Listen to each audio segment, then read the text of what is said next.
السلام عليكم ورحمة الله وبركاته. بسم الله الرحمن الرحيم. إن الحمد لله نحمده ونستعينه ونستغفره ونعوذ بالله من شرور أنفسنا ومن سيئات أعمالنا. من يهده الله فلا مضل له ومن يضلل فلا هادي له، وأشهد أن لا إله إلا الله وحده لا شريك له، وأشهد أن محمدا عبده ورسوله صلى الله عليه وعلى آله وسلم. أما بعد، فمما يؤسف له ومما يدمر البيوت والزواجات والعوائل والأسر ظلم الأزواج وقسوتهم واحتقارهم للزوجات. Mes chers frères et sœurs, parmi ce qu'il est important également de citer, parmi les éléments destructeurs des foyers et des familles, il y a l'injustice des époux et leur dureté envers leurs épouses. إن بعض الزوجات تعيش حالة من الخوف والهلع والرعب مع زوج لا يعرف إلا الصراخ والوحشية. إذا جاء لم يفرح به، وإذا ذهب ودت زوجته والأبناء ألا يرجع، فهو غير مأسوف على فراقه ولا مفروح بلقائه. حياته سيول جارفة من الإهانات والضرب والتعذيب مع امرأة أثمن من ثمين الجوهر. وكم هي تلك الأمثلة التي تعيش حولنا تصور لنا حياة كثير من الزوجات اللاتي يعيشن مع وحوش في جثمان إنس، نزعوا الرحمة من قلوبهم وألقوا الرأفة من سجلاتهم، وعاشوا رقيقين شائرين حساسين مع كل البشرية إلا مع زوجاتهم وأطفالهم. Mes chers frères et sœurs, parmi ce qui détruit les foyers, les familles et les couples, il y a donc l'injustice et la dureté des époux vis-à-vis de leurs épouses. En effet, certaines de nos sœurs mènent vraiment des vies effrayantes, et choquantes, car leurs maris ne savent rien faire d'autre si ce n'est crier et faire preuve de cruauté. Lorsque ce mari et ce père de famille entrent chez lui, sa petite famille devient malheureuse. Et lorsqu'il quitte la maison, sa petite famille est heureuse et voici qu'elle respire de nouveau. En réalité, ce genre de mari et de père de famille n'est pas le bienvenu chez lui. Et sa famille ne respire et ne reconnaît le bien-être qu'une fois celui-ci parti de la maison. Il ne sait rien faire, si ce n'est d'humilier, de frapper, de faire souffrir une femme qui vaut peut-être plus que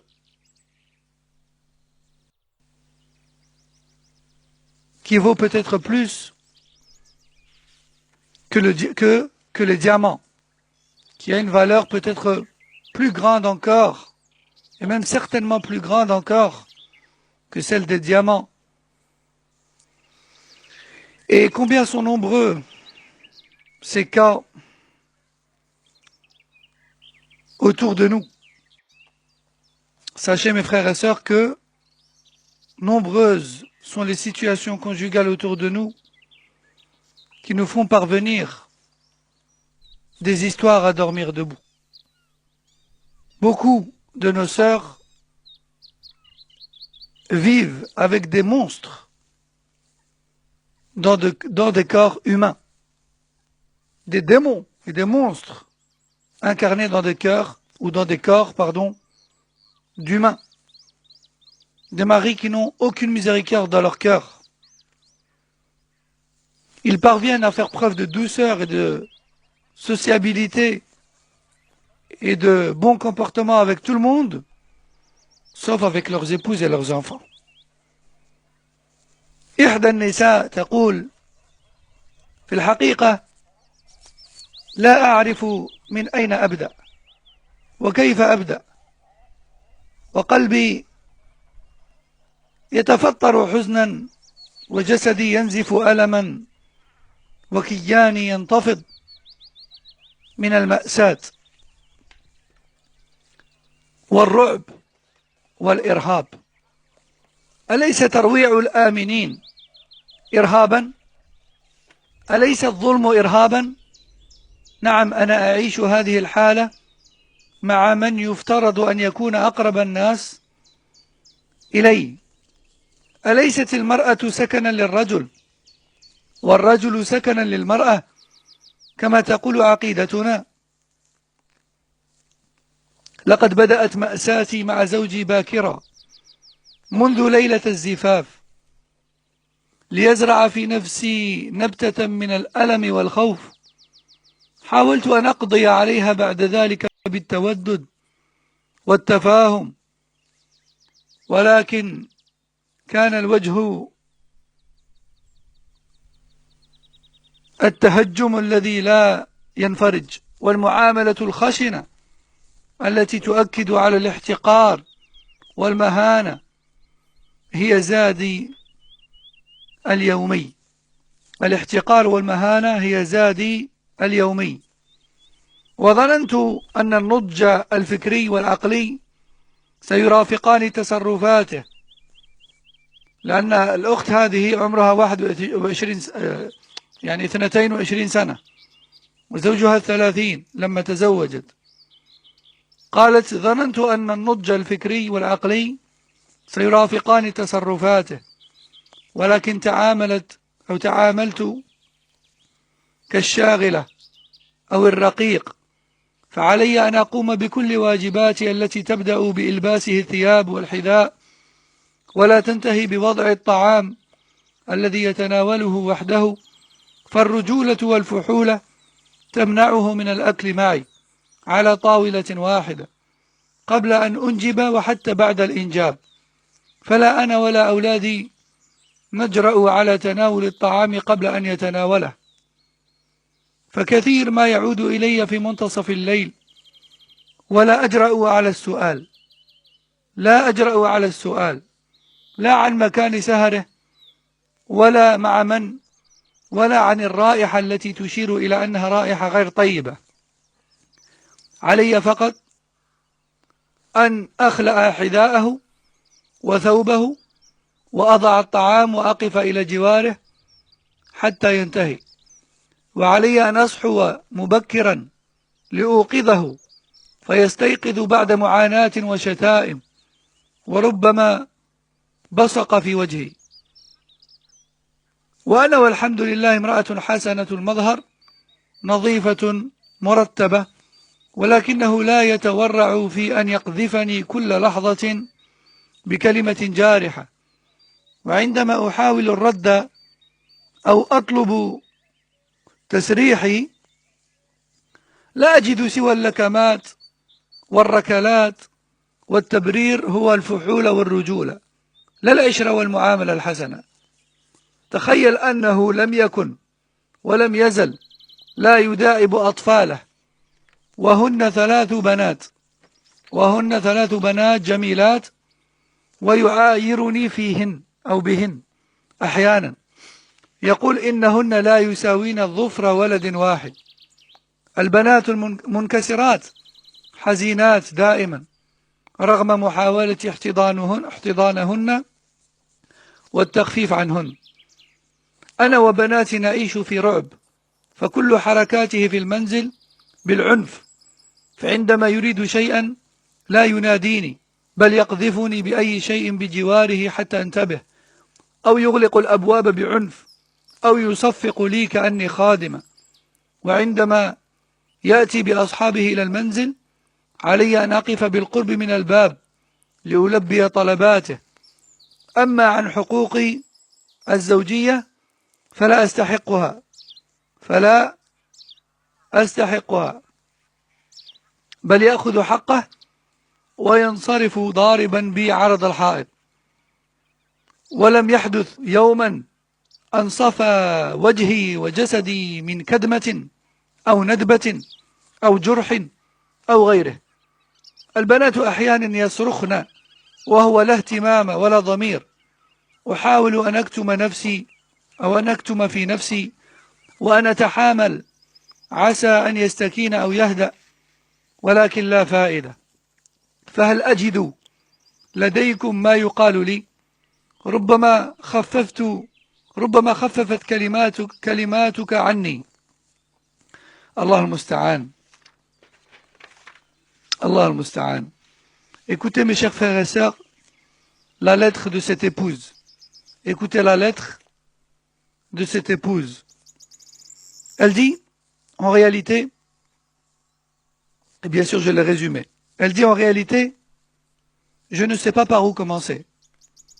Mon cœur est en morceaux, tellement triste il est, et mon corps tremble de partout, tellement le sentiment de désespoir est profond. Je vis dans une terreur permanente. Je vis dans la terreur permanente. Je vis le terrorisme de mon mari. Et oui, n'est-ce pas que le fait de semer la terreur dans le cœur des personnes qui vivaient en sécurité jusque-là fait partie du terrorisme? Eh bien, je subis le terrorisme de mon mari. Je subis la violence et la cruauté de celui qui est censé être le plus proche de moi et le plus doux vis-à-vis de moi. N'est-ce pas que la femme est censée être le repos de l'homme et l'homme le repos de la femme, comme le stipule notre religion? Eh bien, malheureusement, mon malheur a commencé très tôt, dès le début de mon mariage. Il a semé très vite la peur et la douleur en moi. Je me suis dit que j'allais patienter et que j'allais essayer de faire tout ce qu'il aime afin de le calmer. Mais en vain. Malheureusement, cela n'a pas marché. Lorsque je me suis marié, j'avais 22 ans. Et lui 30. J'ai donc cru que sa maturité allait lui permettre de patienter avec moi et de m'éduquer. Mais ce ne fut pas le cas. Je suis sans cesse attaqué. Et je suis sans cesse interpellé avec de la dureté et de la violence morale et physique sur personnes vulnérables. Je suis humilié. La violence et l'humiliation sont tout ce que je mérite, et ce, tous les jours. Et ce, tous les jours. Écoutez la suite de la lettre de cette sœur. Elle dit, ma vie est celle d'une servante ou d'une esclave dans une maison. Je dois accomplir toutes mes obligations, jusqu'à même l'aider à s'habiller et à mettre ses chaussures. Et mes tâches ne se terminent pas par le fait de lui déposer la nourriture sur table, mais également il doit manger seul à table. Car il dit que sa virilité et son côté d'homme ne doit pas être diminué par la présence de sa femme ou de ses enfants avec lui à table. Et naam, ça existe. Aussi, je ne peux pas lui déposer à manger puis de partir. Je dois rester debout à côté de lui au cas où il a autre chose à me demander. Et ce comportement a toujours été le même avant d'avoir des enfants comme après. Il rentre très souvent tard et je n'ai pas intérêt à, lui poser la question, où étais-tu? Et où as-tu passé la majeure partie de la nuit? Sans parler de l'odeur suspecte et mauvaise qui se dégage de lui. Ce n'est pas terminé. Écoutez la suite. Je dois même parfois l'aider à enlever ses chaussures et ses vêtements, lui déposer la nourriture, comme on a dit, et rester à ses côtés. Sans oublier que je dois également me lever tôt pour le réveiller tôt. Et lorsque je le réveille, au vu de la difficulté pour lui de se lever, j'ai droit à ses insultes, voire même parfois à des crachats dans mon visage. Cette sœur continue en disant « Je tâche d'avoir toujours une apparence agréable et d'avoir mon foyer bien rangé. Et malgré cela, il ne peut s'empêcher de me lancer des paroles blessantes. Et lorsque j'essaye de lui répliquer, car je ne supporte plus, ou lorsque je lui demande de me libérer s'il ne veut plus de moi comme épouse, j'ai droit à des coups de poing et des coups de pied. Et lorsque je lui demande après ce qui me donne droit à cela, il me répond que sa virilité et son côté d'homme lui donnent droit à cela. Allah al-Musta'an. Ce n'est pas terminé. Ces enfants n'ont jamais eu droit à la douceur et à l'affection d'un père. Nous avons 3 filles, 3 magnifiques filles, et il ne joue jamais avec elles et ne fait jamais preuve de douceur ni d'affection avec elles. Parfois même, il va jusqu'à me rabaisser et m'humilier devant elles en me disant que ces 3 filles ne valent même pas l'ongle d'un garçon. Allahu Akbar. Mes filles sont toujours tristes. Je tente toujours de les soulager, de leur faire oublier cela, mais ceci est difficile. Nous vivons dans une peur permanente. Le moindre fait et geste de mon mari dans la maison est accompagné de violence et de dureté. Lorsqu'il veut quelque chose, il ne m'appelle pas. Il prend ce qu'il a à ses côtés et me le lance. Ou encore, il tape dans les mains, comme si j'étais un garçon ou comme si j'étais une esclave. Et lorsque ses amis sont invités à la maison, je dois rester debout à côté de la porte en cas de demande de sa part. Quant à mes droits d'épouse, n'en parlons même pas. Je n'y ai pas droit. Selon lui, je ne les mérite pas. Il prend son droit puis s'en va, comme si je n'avais aucune valeur et aucun honneur. Il ne se passe aucun jour sans que mon visage ou mon corps ne soit pas dégradé une fois de plus par les coups et les blessures. Parfois, mes filles crient de peur lorsqu'elles voient ou entendent ce qui se passe.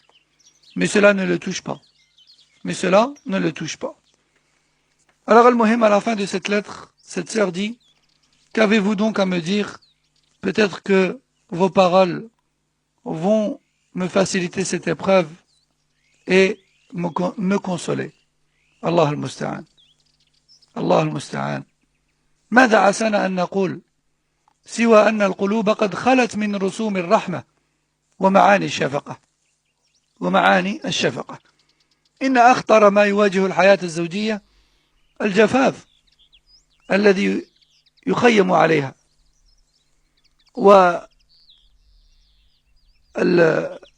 والأعظم في ذلك كله أن بعضهم يضرب زوجته ظلما وعدوانا وأمام الأولاد فيهينها والله المستعان. Allah al-Musta'an. À votre avis, qu'est-ce qu'on peut répondre à ce genre de lettre? Il n'y a pas de réponse.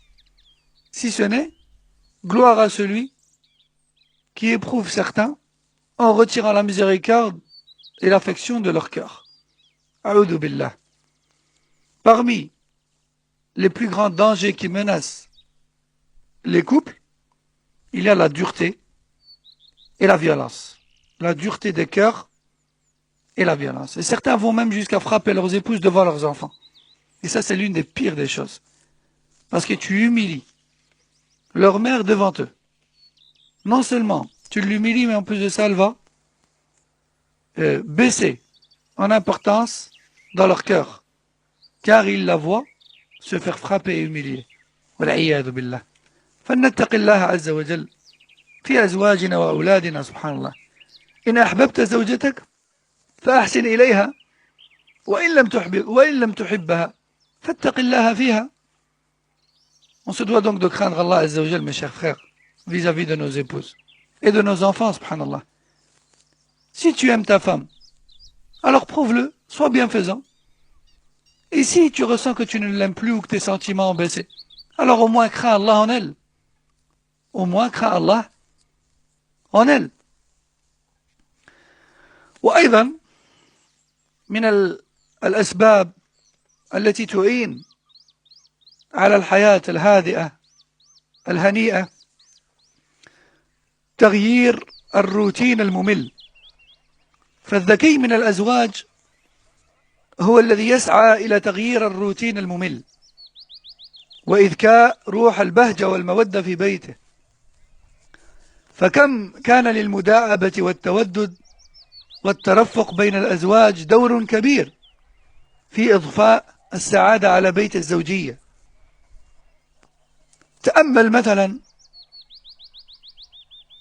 أن عائشة رضي الله عنها كانت تشرب من الإناء فيأخذه النبي صلى الله عليه وسلم فيضع فاه على موضع فيها ويشرب، وكان يضع رأسه في حجرها وهي حائض فيقرأ القرآن. وكانت إحدى زوجاته نائمة بجانبه فحاضت فانسلت، يعني فخرجت وابتعدت خفية، فشعر بها النبي صلى الله عليه وسلم فقال: أنفست؟ يعني أحضت؟ فقالت: نعم. فأدخلها في فراشه. فأي ود بعد هذا وأي رحمة بعد هذا. وتقول عائشة رضي الله عنها: كان الحبشة يلعبون بحرابهم في المسجد فيحملني النبي صلى الله عليه وسلم على ظهره لأنظر إليهم فيقول: انتهيت؟ فأقول: لا. فيقول: انتهيت؟ فأقول: لا، حتى أعلم مكانتي عنده. والزوجة الطيبة هي التي تفعل ما يحب زوجها وتتجنب ما يكرهه، ويجب أن تحفظ هذا ولا تحتاج أن يكرر عليها ذلك في كل وقت. فإن بعض الزوجات أو إن بعض الأزواج يكرر الشيء الواحد منذ السنوات الطوال، فإذا غضب قالت: لماذا تغضب؟ سبحان الله. أتتصورون أنه لو أدخل الزوجان على حياتهما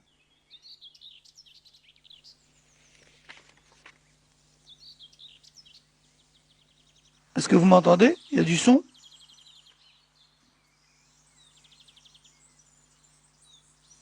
Est-ce que vous m'entendez? Bismillah. Bismillah. Est-ce qu'il y a du son? Vous m'entendez?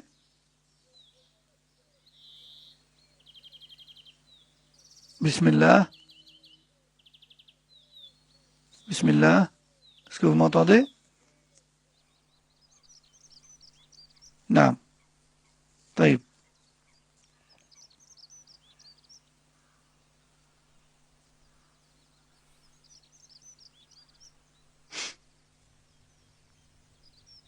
Donc,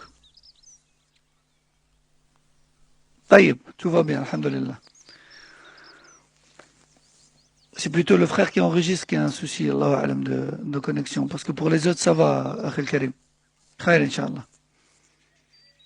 طيب, donc, أقول: أتتصورون أنه لو أدخل الزوجان على حياتهما شيئا من اللين والرفق والتغيير هل يبقى بعد ذلك ملل؟ Donc, parmi les moyens qui permettent de maintenir la vie paisible, la vie conjugale paisible et la joie dans les foyers, il y a bien sûr la variété des activités et des gestes vis-à-vis de l'autre. Le fait de varier les activités et le fait de varier les gestes que l'on fait pour prouver son amour et son affection à l'autre. Car cela fait perdurer la joie dans le foyer. Donc le fait de se taquiner, le fait de faire preuve d'affection, d'avoir des gestes qui touchent l'autre, ça joue beaucoup dans un foyer, dans un couple. Et de ne pas toujours être monotone de sa façon de parler, de sa façon d'agir, sans ne plus jamais surprendre l'autre. De temps en temps, il est bon de surprendre l'autre, tout comme on aime bien être surpris par des gestes et des paroles. Regardez à titre d'exemple Aïcha radhiyallahu anha. Elle raconte, et voyez comment les femmes remarquent tout. Nous, on pense qu'elles ne remarquent rien, mais en réalité, elles remarquent beaucoup plus que ce que l'on pense. Aïcha radhiyallahu anha, elle dit, parfois, lorsque je buvais dans un récipient et le redéposais, le prophète sallallahu alayhi wa sallam le reprenait et il veillait à déposer ses lèvres au même endroit que moi pour boire. Aussi, le prophète sallallahu alayhi wa sallam déposait sa tête sur mes genoux et il récitait le Coran même lorsque j'étais en état de menstru. Et regardez, c'est un geste simple, mais ça a touché à Aïcha radhiyallahu anha et ça lui a plu. Et il y a beaucoup de choses qui sont banales pour nous les hommes, mais qui sont plaisantes pour les femmes. C'est comme ça. Eh bien, puisque c'est banal et facile pour toi, fais-le. Hein? Si tu trouves ça banal, fais-le. Fais-le pour elle. Et tu verras, elle sera contente. De plus, c'est une sunnah. C'est un acte que le prophète sallallahu alayhi wa sallam a fait. Dans le sens là, Yannick, c'est une sunnah. C'est un acte que le prophète sallallahu alayhi wa sallam a fait. Aussi, regardez cet autre geste du prophète sallallahu alayhi wa sallam. Il a rapporté que le Rasul sallallahu alayhi wa sallam était couché avec l'une de ses épouses qui a eu ses règles. Alors, discrètement, elle s'est éloignée du prophète sallallahu alayhi wa sallam et est sortie de la couche. Mais le prophète sallallahu alayhi wa sallam il s'est rendu compte de son éloignement. Il s'est réveillé et lui a dit, est-ce que tu viens d'avoir tes règles? Et parce que cette épouse-là, elle a eu honte. Et elle s'est éloignée discrètement du prophète sallallahu alayhi wa sallam. Et le Rasul sallallahu alayhi wa sallam lui a dit, viens-tu d'avoir tes menstrues? Elle a répondu oui. Il lui a dit viens. Et il l'a récupérée dans la couche à côté de lui et a fait preuve de douceur avec elle comme pour lui dire, ce n'est pas pour autant que tu dois t'en aller. Tu peux rester, ce n'est pas grave. Tu peux rester, ce n'est pas grave. Quelle miséricorde après celle-là. Et quelle douceur après celle-là. Subhanallah. Aussi, Aïcha radhiyallahu anha raconte que un jour, alors que les gens de l'Habasha faisaient une démonstration de gestes de guerre avec leurs lances au sein de la mosquée, Aïcha radhiyallahu anha a voulu voir ce spectacle et cette démonstration. Alors elle a demandé au prophète sallallahu alayhi wa sallam à ce qu'il l'emmène avec lui. Et le prophète sallallahu alayhi wa sallam l'a emmené avec lui et l'a caché dans son manteau afin qu'elle puisse regarder le spectacle ou la démonstration. Et le prophète sallallahu alayhi wa sallam lui disait à Aïcha, est-ce que c'est bon? Tu as suffisamment regardé? Est-ce que c'est bon? Est-ce que cela te suffit? Aïcha, elle dit, à chaque fois je lui disais non, pas encore. Et à chaque fois qu'il me redemandait si c'était bon, je lui répétais non, pas encore.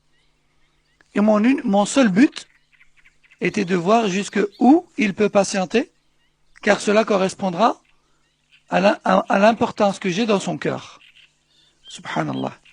Sache donc que ton épouse analyse tes faits et gestes, et que c'est en fonction de cela qu'elle se fait une idée approximative de sa valeur et de son importance dans ton cœur.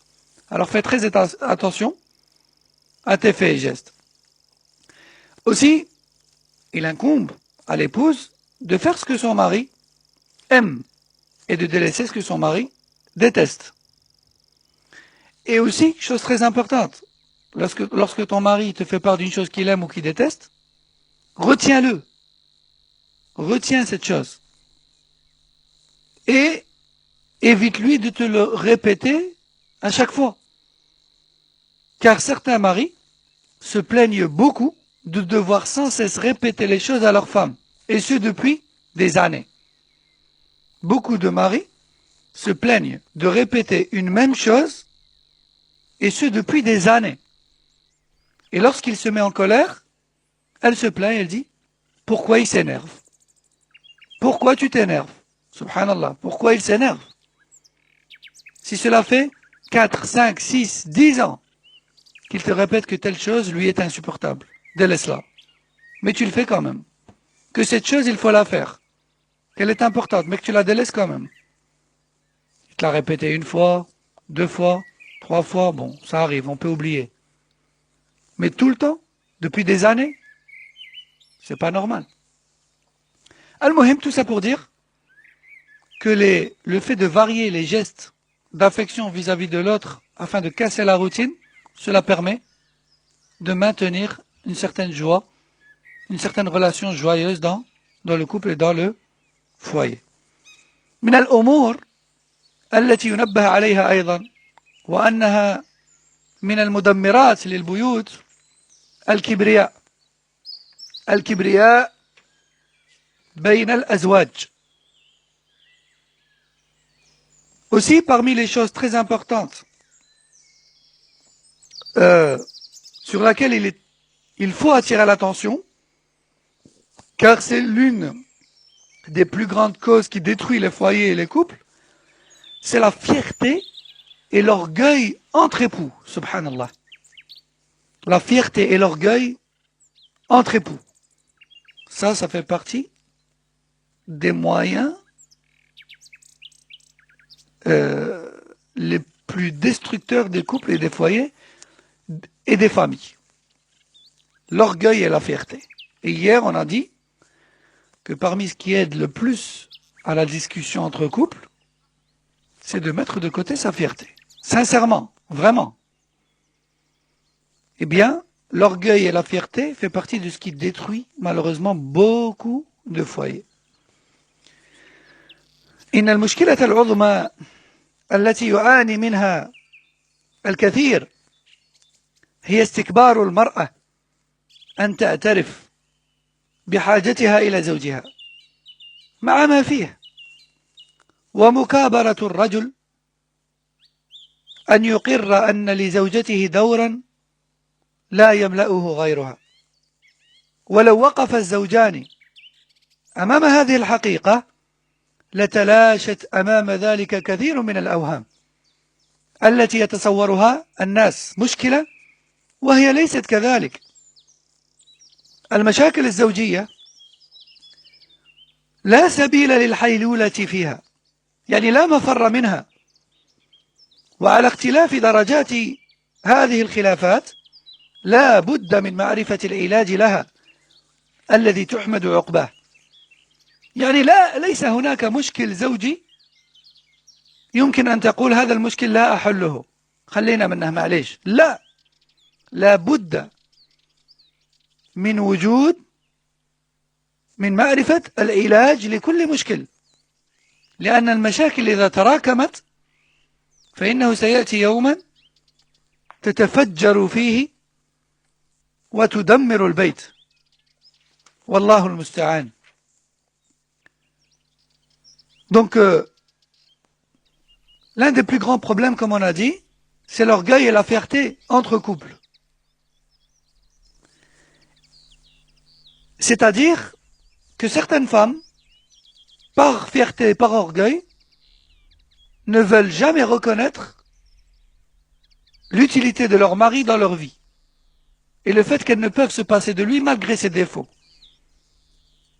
Et vice-versa également.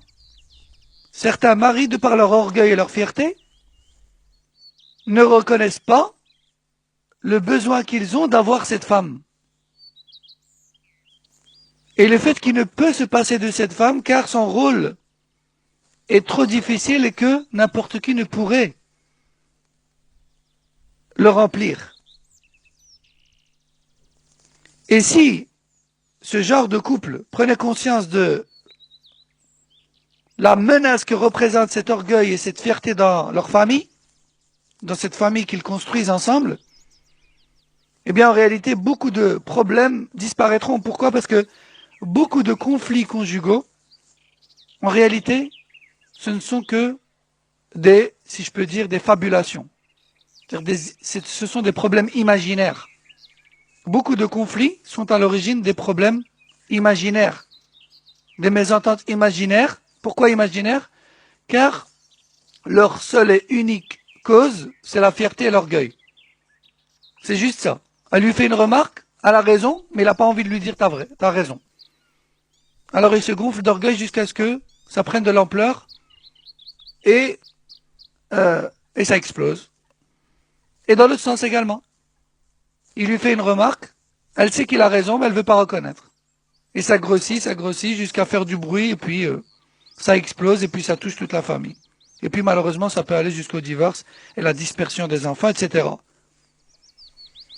Et les conflits conjugaux, écoutez bien ce que je vais dire là, les conflits conjugaux et les problèmes conjugaux et les mésententes entre les époux ne sont pas à prendre à la légère. Il n'y a aucun problème conjugal qu'on peut se permettre de mettre de côté et se dire, bon, c'est pas grave ce problème-là, c'est pas trop important, allez, je le mets de côté.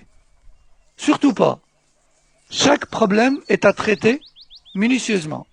Il faut s'asseoir et discuter, chercher après sa cause et l'éliminer au fur et à mesure. Pourquoi? Parce que les conflits et les mésententes et les problèmes s'accumulent jusqu'à former une bombe à retardement. Et le jour où la dernière goutte fait déborder le vase, le couple et le foyer explosent. Et malheureusement, lorsque ça explose, c'est souvent trop tard de rattraper le coup. Malheureusement. Donc chaque problème est à traiter minutieusement. Il faut chercher après ses causes afin de s'en débarrasser. بعض الناس نعم أيضا من الأسباب التي بها تهنأ الحياة وبها يجتنب الأزواج مشاكل كبيرة وأعظمها وأقبحها الطلاق وتدمير البيت.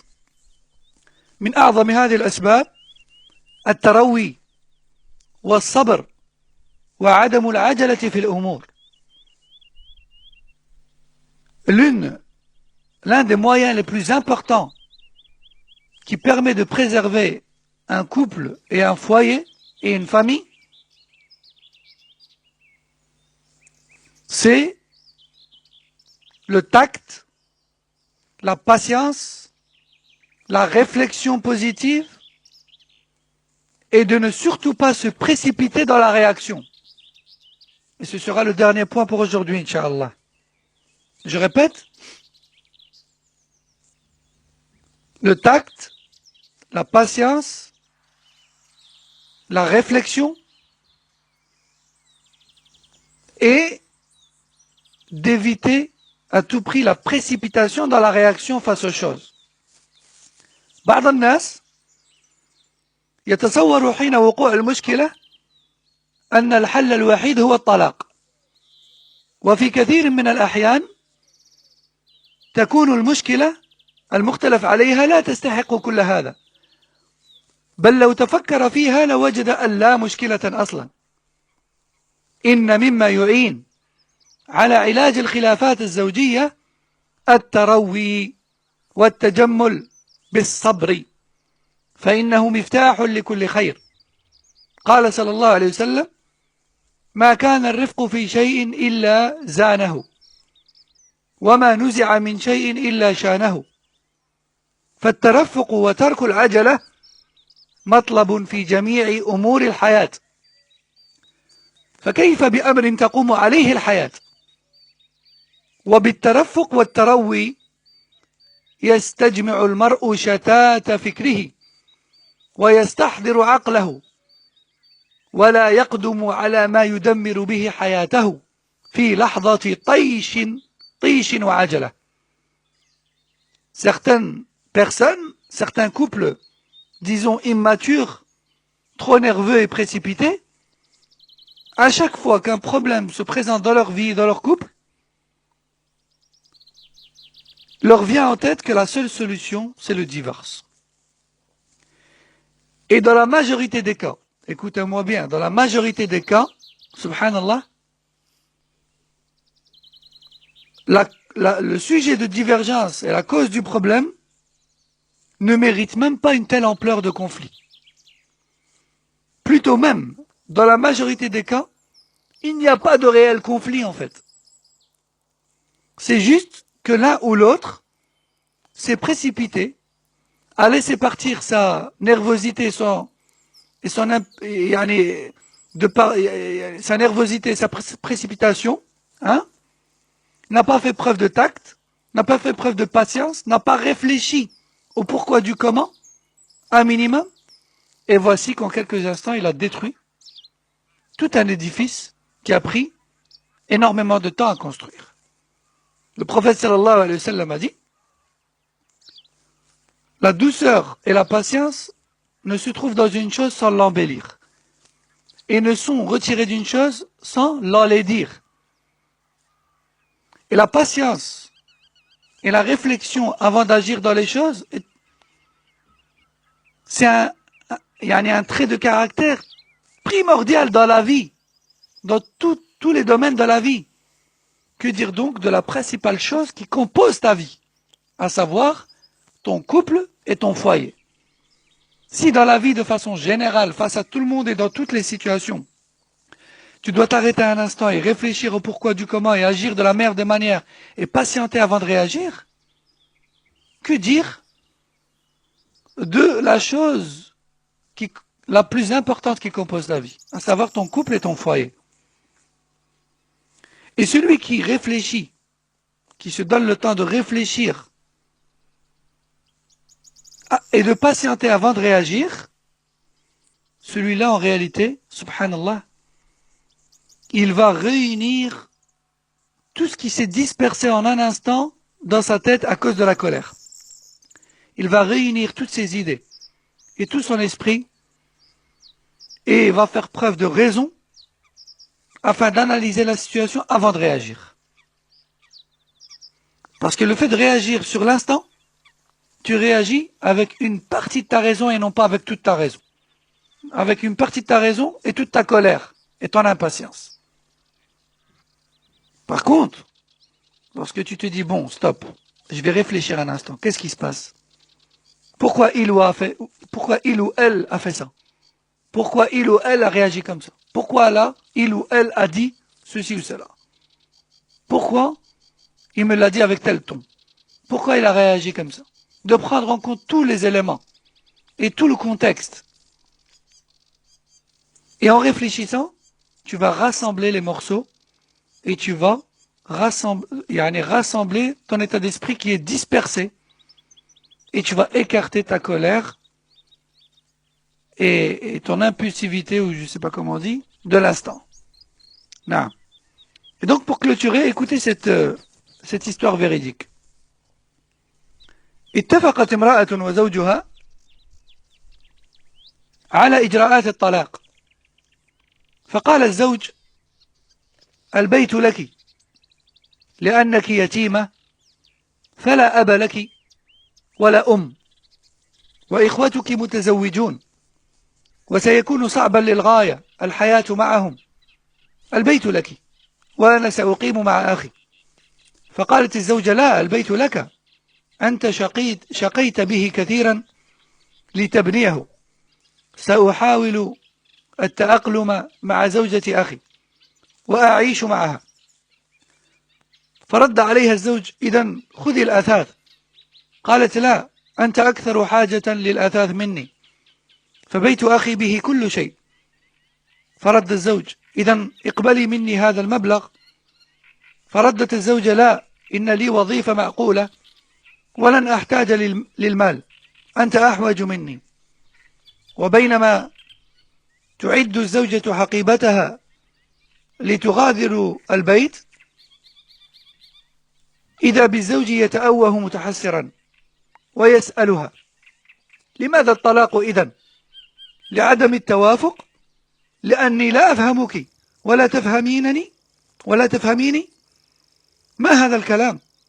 ألا يكفي الزوجين أن كل منهما حريص على مصالح الآخر؟ هل لابد من وجود حب شديد وتوافق تام؟ هل بعض خلافاتنا يعني فشل علاقتنا؟ كيف نكون فاشلين وكلانا يتمتع باحترام شريك حياته ويؤثره على نفسه؟ أليس الاحترام المتبادل أهم من الحب الجارف؟ وكم من الأزواج بينهما حب كبير، لكن في حالات الغضب لا احترام بينهما. سكتت الزوجة ولم يحدث طلاق، ولا زال زوجين حتى هذه اللحظة. إن هذه القصة مؤثرة، تبين إلى أي مدى كان التروي والترفق والتأني سببا في بقاء رباط الزوجية. لما فتح أحدهما قلبه لصاحبه فاحتواه وأزال ما بينه وبينه من الحواجز، فإذا به قريب جدا. فلنتساءل: هل اتخذنا هذا الأسلوب منهجا لنا في حياتنا الزوجية؟ يعني الأنات في الأمور وعدم العجلة. لو عملنا بذلك لتبددت كثير من المشاكل وساد بعدها الأنس والسرور.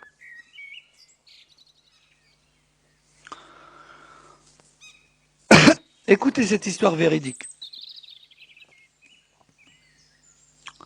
Après une difficulté de relation dans un couple, un mari et sa femme se sont mis d'accord pour entreprendre les démarches de divorce.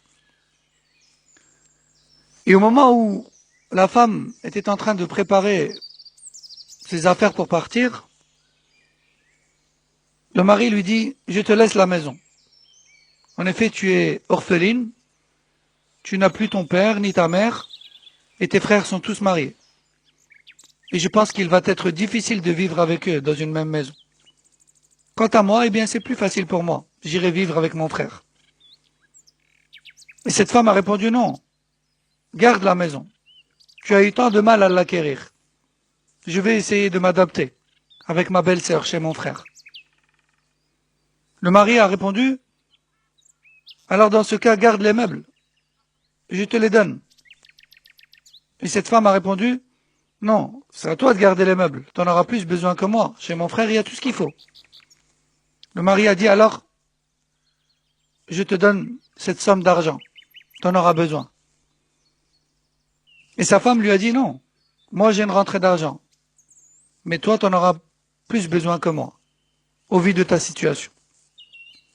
Et pendant que cette femme était en train de préparer ses valises, son mari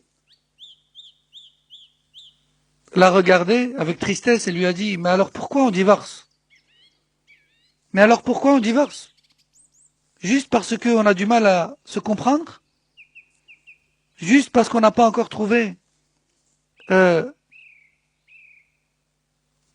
la façon de communiquer qui nous permet de nous comprendre à 100%?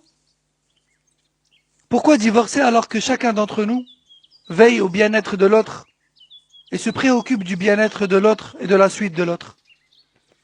Est-ce qu'il faut absolument avoir un amour fou et un accord parfait dans tous les domaines pour pouvoir rester ensemble?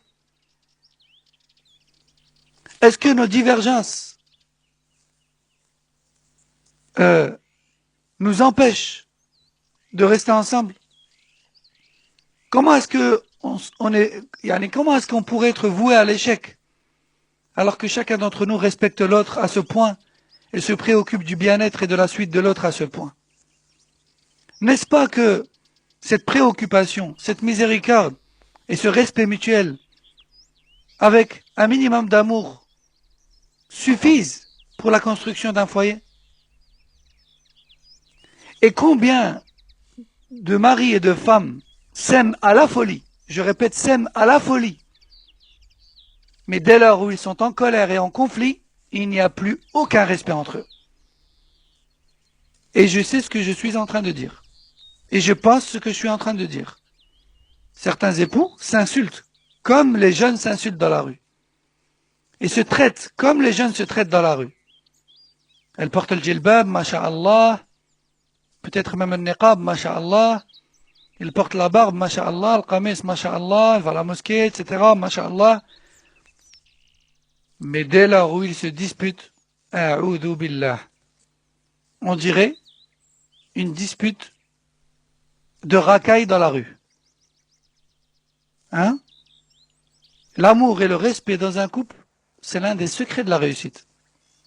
Le grand amour ne sert à rien si à côté il n'y a pas de respect. Si à côté il n'y a pas de respect.